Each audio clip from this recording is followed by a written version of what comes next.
Bueno, voy a grabar el último tema sobre el tema 9, aunque el tema 9 que es la equiparación de puntuaciones, pero que es el último tema. Antes quiero hacer una precisión sobre el tema 8 en cuanto a el índice de discriminación por grupos extremos, que es el que os va a entrar en el examen.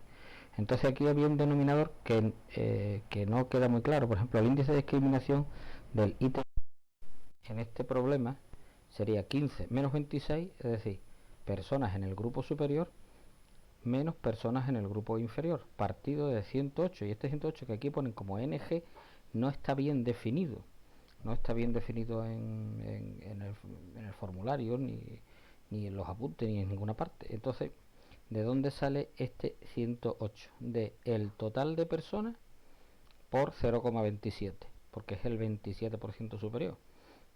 Entonces, cogéis, sumáis todas las personas y le hacéis el 27% y de ahí sale este 108. O, por ejemplo, bueno, esto sale muchísimo. Esto sale muchísimo. Este 10 que son 10 personas solamente. Bueno, aquí es que este problema tiene poco interés. Y este otro, por ejemplo, que son 100, porque es el 25% superior, hay 400 sujetos. Y como son 25% superior, el 0,25 de 400 son 100. De ahí tenéis el denominador por el que hay que dividir para sacar el índice de discriminación. Por ejemplo, el índice de discriminación del ítem A, 10 menos 60, partido de 100. El índice de discriminación del ítem B, 2 menos 4, partido de ese 100. Y ese 100 ha salido de los 400 totales multiplicado por 0,25. Cualquier otro ejemplo que cojáis, pues la misma historia. La n que yo os decía que salía de sumar, claro, 19 más 73 más 47, cuando es el 50% sí coincide, cuando no es el 50% no coincide. Aquí sí coincide porque son 200 personas y entonces el porcentaje es 100%. Cuando es 200 pues es muy sencillo, pues porque son. Aquí sí lo explican bien, curiosamente, el 27% de 500 es 135. Como es el 27% superior y el 27% inferior, el, el porcentaje que tenéis que poner aquí abajo, este 135 sale 27% de 500 es 135. Bueno, yo confío en que haya quedado claro. Nos vamos al tema 9. Si tenéis dudas me preguntáis, como siempre. El tema 9 es equiparación de puntuaciones.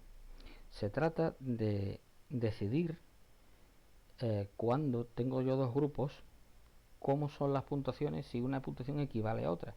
Imaginaos que hacemos un test de depresión para una población de Cádiz y otra de Sevilla. Yo puedo equiparar una puntuación de 35 en Cádiz con una puntuación de 35 en Sevilla. Pues no, porque el grupo de Cádiz tendrá una media y una varianza diferente del grupo de Sevilla. Entonces directamente yo no puedo hacer esa comparación. Imaginaros esa comparación, yo no la podría hacer directamente, sino que tendría que hacer algún tipo de transformación o algún tipo de ley común o de regla común que yo pueda utilizar para equiparar. Entonces lo más normal son las escalas de puntuaciones típicas, que no es más que pasar cualquier puntuación a la puntuación típica. Luego está el rango de. Estas son transformaciones lineales. Las puntuaciones típicas y las típicas derivadas, que ahora los veremos. Los tenéis todos en el formulario, todo esto está en el formulario. Las transformaciones no lineales, que son los percentiles que no se usan, las escalas típicas normalizadas, que sí que se usan mucho, y las puntuaciones derivadas normalizadas, que se usan menos. Estas son las que tenéis en el formulario, que son las principales, las escalas típicas y las típicas derivadas. Las escalas típicas no es más que pasar cualquier puntuación X, puntuación directa X, a ZX, puntuación típica, mediante lo que ya sabemos, X, puntuación directa, menos la media de X, partido de desviación típica. Y ya obtengo la Z de X. Os remito al vídeo que os grabé sobre las puntuaciones típicas, puntuaciones diferenciales, etcétera, etcétera. Y en cuanto a escalas derivadas de estas puntuaciones z, tenemos la escala D, o escala de deciles, que también se llama escala de deciles o escala D, que es simplemente coger la z, la puntuación z, multiplicarla por 20 y sumarle 50. Pero la que más se usa es la T de McCall, que lo que se hace es que se multiplica por 10 y se le suma 50. ¿Y esto para qué sirve? Bueno, pues la puntuación típica z es poco informativa, en el sentido de que a ti te dicen una z de menos 2, o una z de más 2, o una z de más 1. Por cierto, pregunta típica de examen. Una persona se encuentra a una desviación típica por encima de la media. Bueno, pues encontrarse a una desviación típica por encima de la media es que la z sea 1. ¿De acuerdo? O sea, encontrarse a una desviación típica por encima de la media es tener z igual a 1, ¿vale? Y encontrarse, por ejemplo,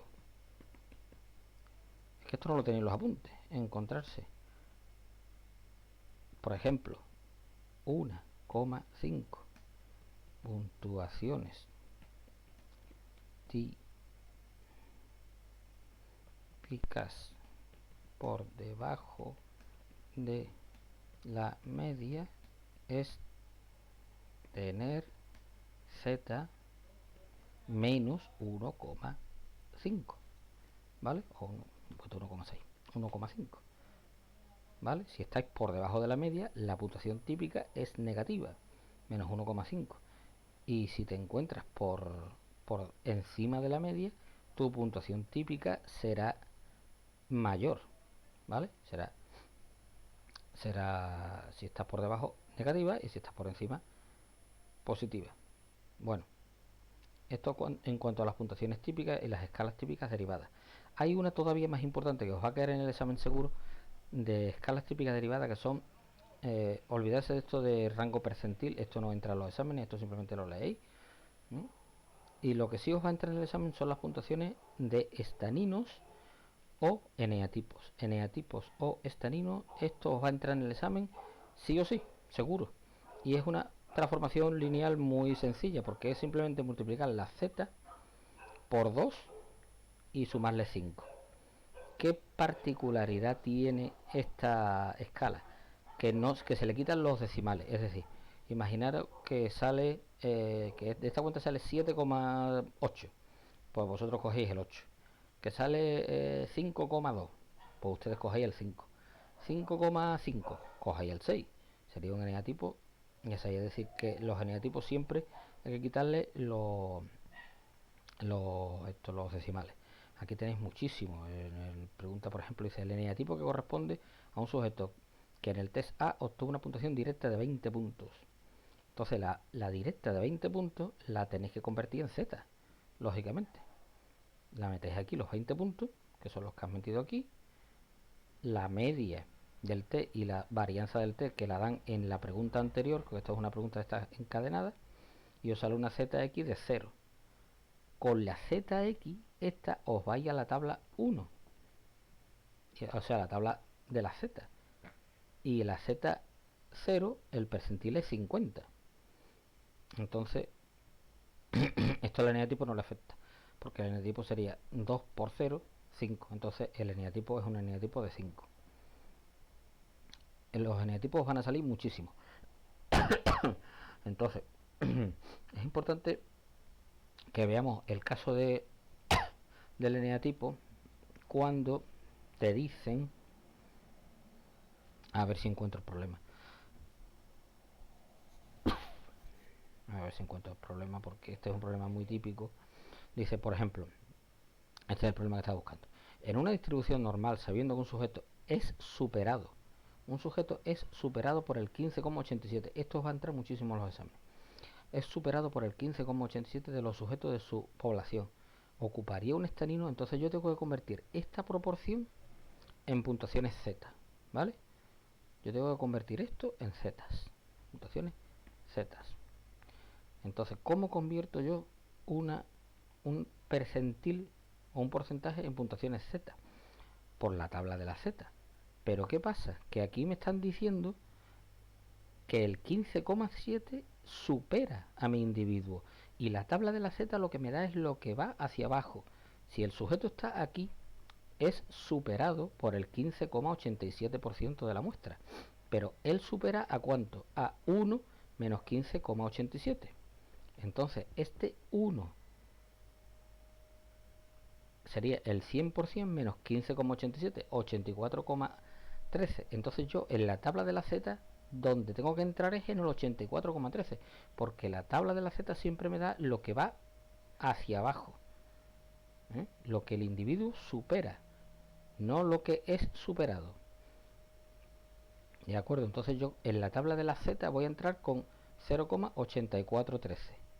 Entro en la tabla y resulta que me da una Z de 1. Por lo tanto, el eneatipo sería 1 por 2, 2, más 5, 7. Un eneatipo de 7. Y esto es lo más normal que os va a entrar en el examen. En el examen van a usar muchísimo este truquito de que es superado. Esto en cuanto al eneatipo. Luego están las normas cronológicas, que tenemos el cociente intelectual, que no tiene ningún misterio, lo tenéis en el formulario. Y luego ya tenemos la equiparación. La equiparación era lo que os decía antes. Una puntuación de 25 en la muestra de Cádiz, ¿a cuánto equivale en la muestra de Sevilla? Entonces, ¿cómo se pueden equiparar las puntuaciones? Hay dos métodos. El método de la media, que prácticamente no se utiliza, y el método lineal, que es el que más, bueno, el que más van a utilizar, el que os va a entrar en el examen, ¿vale? Entonces, en el examen os va a entrar este método, que es el método lineal. Aquí tenéis la desviación típica del grupo Sevilla, digamos. Este sería el grupo de Cádiz, la media del grupo de Cádiz, perdón, la puntuación directa del individuo en el grupo de Cádiz, la media del grupo de Cádiz y la media de Sevilla. Y os daría la puntuación en Sevilla, por ponerle nombre y apellido. Vamos a verlo en un examen, porque esto entra en todos los exámenes. En todos los exámenes vais a tener un eneatipo y una equiparación de puntuaciones. Seguro. Dice, un test de fluidez verbal formado por 50 ítems se aplica a una muestra de sujeto. Las puntuaciones empíricas se distribuyen con la normal con media 20 y varianza 25. Aquí tenéis la media y la varianza. Ojo con esto de la varianza, que aquí os dan varianza, pero en la fórmula lo que tenéis es desviación típica. Ya sabéis, raíz cuadrada de la varianza. El error típico de medida en el t es igual a 2. Esto del error típico no sirve para nada. En este problema no sirve para nada. No, si luego viene algo encadenado a esto, bien, pero el error típico, que es SE, la desviación típica de los errores, esto del error típico, en principio no sirve para nada. ¿Cuál sería la puntuación empírica equivalente que le correspondería a un sujeto con una puntuación empírica de 25 en otra prueba de fluidez verbal cuya media fuera 8 y la desviación típica de 5?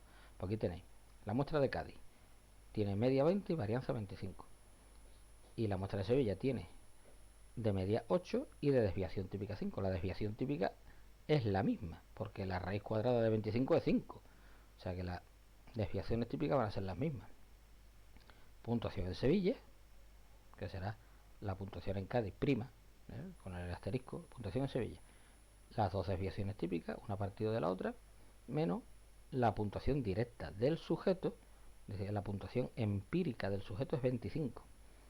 La puntuación directa o empírica del sujeto menos la media en esa muestra más la media en la otra. Y ahí lo tenéis. Entonces, a una puntuación de 25 en esa muestra le corresponde una puntuación de 13 en la otra muestra. ¿Vale? Esto es lo que yo os intentaba explicar al principio, que es la equiparación de puntuaciones. Por eso se hacen las equiparaciones de puntuaciones, para poder comprobar las medias. Las medias, digo, las puntuaciones directas en los test. Y esto del error típico, bueno, pues os lo pueden pedir, pero yo no lo he visto nunca en los exámenes que lo pidan. Aquí tenéis unos cuantos ejemplos. Bueno,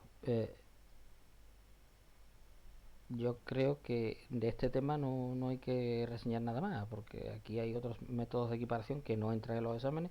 Lo podéis cotejar con los exámenes, ¿vale? Y nada, el tema 9 no tiene nada más. Muchos eneatipos, como veis, muchas puntuaciones típicas, muchos percentiles, o sea que tenéis que manejar bien la tabla de la Z. Ya sabéis que lo que está dentro de la tabla de la Z son los percentiles y lo que está alrededor pues son las Z, las puntuaciones Z, las puntuaciones típicas. Y yo creo que nada más.